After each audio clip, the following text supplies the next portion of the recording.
Today we're looking at the relationship between the slopes of parallel and perpendicular lines. So the parallel lines, if two non-vertical lines are parallel, then they do have the same slope. If two distinct non-vertical lines have the same slope, then they are parallel. And two distinct vertical lines, both with undefined slopes, are parallel.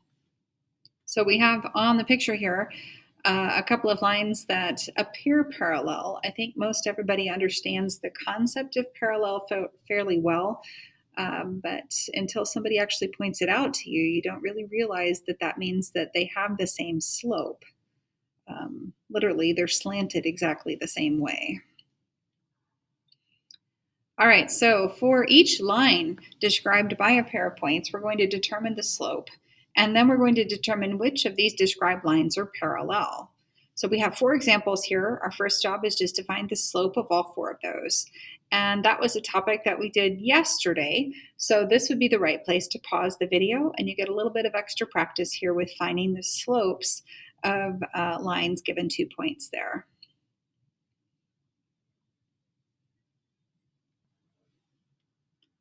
Okay, so you should have found the slope for part A was 6 over 5. The slope for part B was 2. The slope for part C was also 2. And the slope for part D was negative 5 over 6. And oh, shame on me, I should not have written it that way. The negative should not be left in the denominator, of course. So I'm going to move it to the numerator just because it's a little nicer looking that way. Okay, so the second part of our directions here was we're supposed to find which pairs of these are parallel, if any. And in order to be parallel, they have to have the same slope. So with these lines, B has a slope of 2 and C also has a slope of 2. So the lines that are parallel are part B and part C. Part A has 6 over 5. Part D has negative 5 over 6. So those are definitely not the same. One is positive, one is negative. All right, another example here. We've got the line containing the points 2, negative 3, and x5 is parallel to a line with a slope of 4/3. And the question here is, what is the value of x? So this time it's kind of working things a little bit backwards. So I'm going to set up my slope formula. Let's just write that first. So m equals y minus y1 over x minus x1. And then I'm going to fill in everything that I know. Now they told me that it's going to be parallel to a line with slope of 4/3. And we know from our lesson today that in order to be parallel, this line would have to have the same slope. So for m, I'm going to put 4 over 3. Now for the rest of this, oops, this is supposed to be y2 minus y1 and x2 minus x1. So for the rest of this, I'm supposed to fill in my x's and y's from my points. So I'm going to call this point over here 2, and I'm going to call this one 1, just to keep the same rhythm that we were using last time. So now on the top, when I subtract my y's, it would say 5 minus negative 3.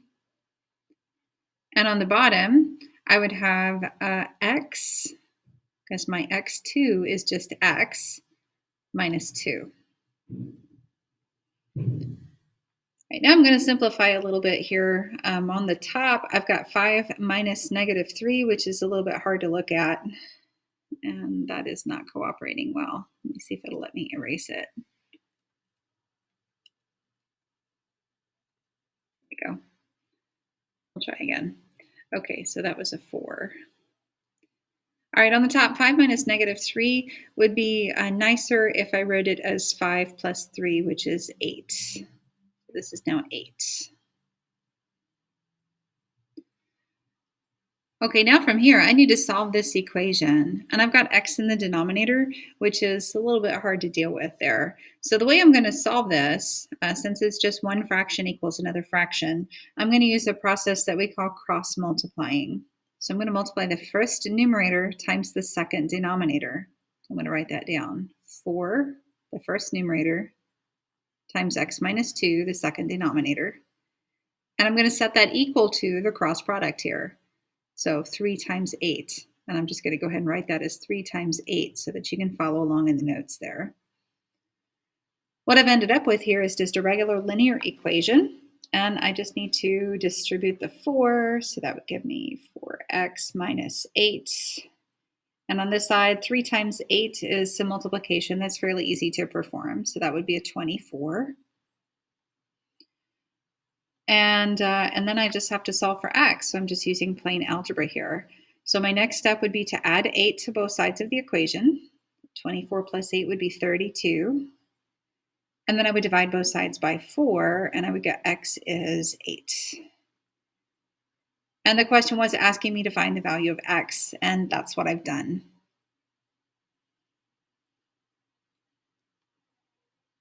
All right, our next concept is perpendicular lines.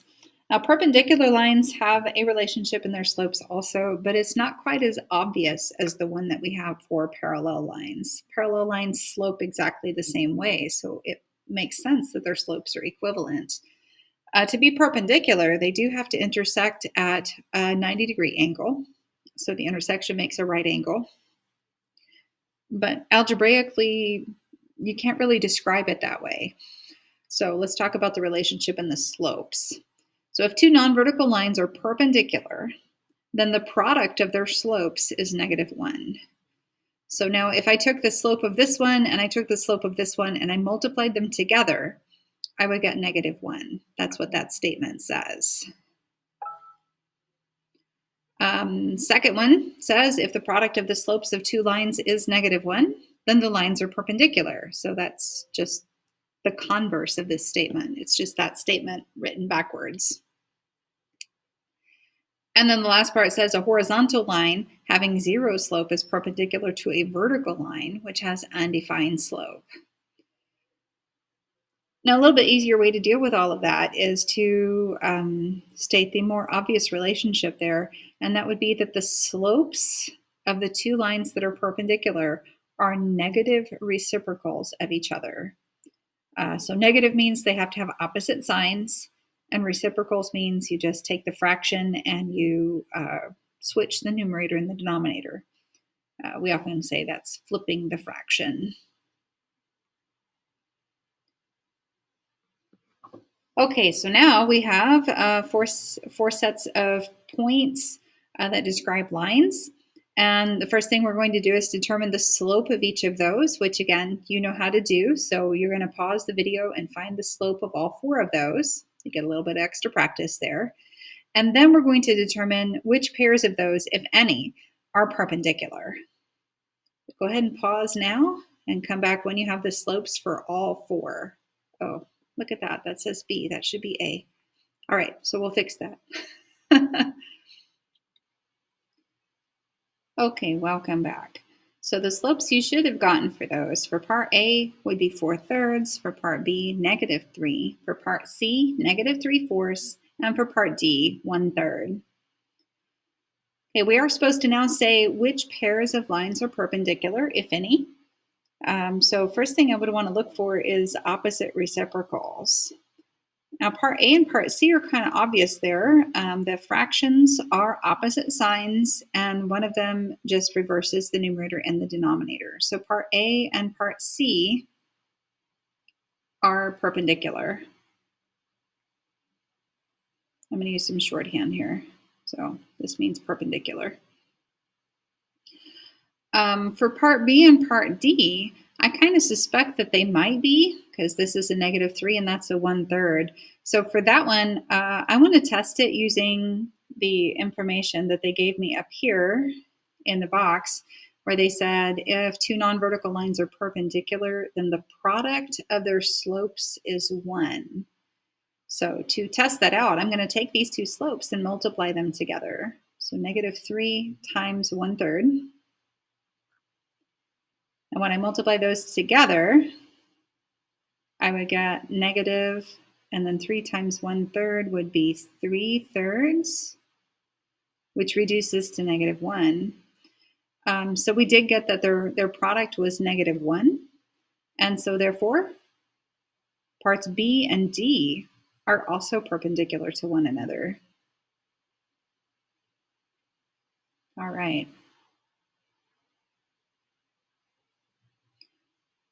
Okay, last one here. This one says, on which pair of intervals of x is the slope of the secant lines perpendicular?